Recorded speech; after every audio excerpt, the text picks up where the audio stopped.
What is up, everybody? I'm your Express here, and today I'm going to be bringing to you guys some really nice gameplay here. Then we're going to be playing some Sticks and Stones, and we're going to be playing on the map Hijack. So I have a bunch of tips to you guys today for different types of game types. So today we're going to be looking at some Sticks and Stones gameplay here. So I'm going to give out a bunch of tips on Sticks and Stones and ways that you can do better, in some easy ways that you can just get a lot more kills and kind of evade situations where you're just going to fall in the traps or you die. So basically right now you're just going to be looking at the radar. So you always have that like unlimited radar going on where you can always see where everyone is, and it's going to be scanning constantly every 3 seconds throughout the time that you're playing on the map. But one of the tips that I'm going to be using in this gameplay is when you get up close to people, it's better to use the ballistic knife, I believe, than to use the crossbow, because the crossbow is more of like a long range thing.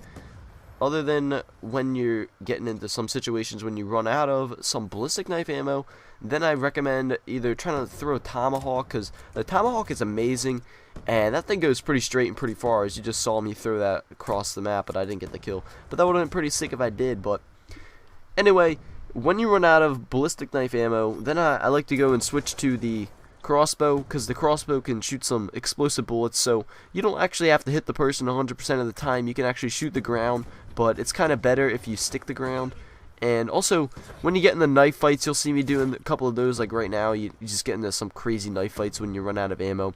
You want to switch to your ballistic knife, because that can actually knife faster with the melee rather than doing with the crossbow. So I was pretty in a tight corner right there, but I didn't have a chance myself to switch, so I decided to either kill the guy or just die myself. So I was being pretty hardcore about it. But the next tip that I wanted to help you guys out today with usually use this with the ballistic knife, because the ballistic knife has some pretty small crosshairs, so everyone can see on the map, as you already know. But when you're trying to shoot the ballistic knife, it's kind of difficult because everyone's moving around and you're trying to not get hit yourself, so everyone else has the same weapons and you're trying to shoot each other. But basically a good tip to use is kind of move left and right, like strafing left and right, so that you kind of put yourself out of the way of like oncoming like shots that can be shot at you. And when you get up real close and personal, like right after you shoot your ballistic knife, if you still have a tomahawk, I recommend throwing a tomahawk, because that can like save your life.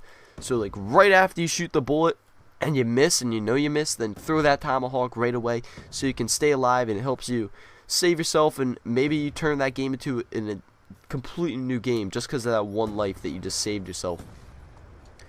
And now I wanted to tell you guys a little bit about what's going to be coming up tomorrow.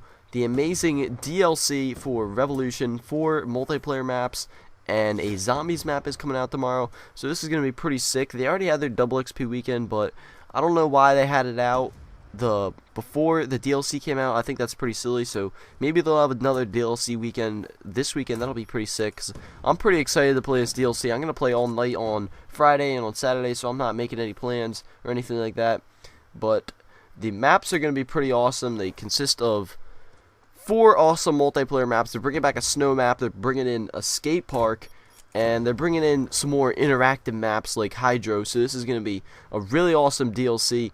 And the zombies map that they're bringing out is going to be freaking awesome, because it's going to be like a regular zombies map, I hope, for sure, with some kind of twist to it, where it's going to be the style of MC Escher, who is a painter of way back in the day, who likes to make unrealistic kind of fashioned paintings, where the idea of the kind of houses that he draws are not really ideal and they can't really exist. So this is going to be pretty insane to see, like, everything that they really put into the zombies map, because I'm pretty excited to see a normal zombies map, not like transit, because I don't like playing on those transit maps. If I wanted to play on those transit maps, I'll just play transit so I can play all of them. So I'm pretty excited to see just one map, one normal map. So they're bringing back some good times, and I'm going to have some great videos out for you guys on that.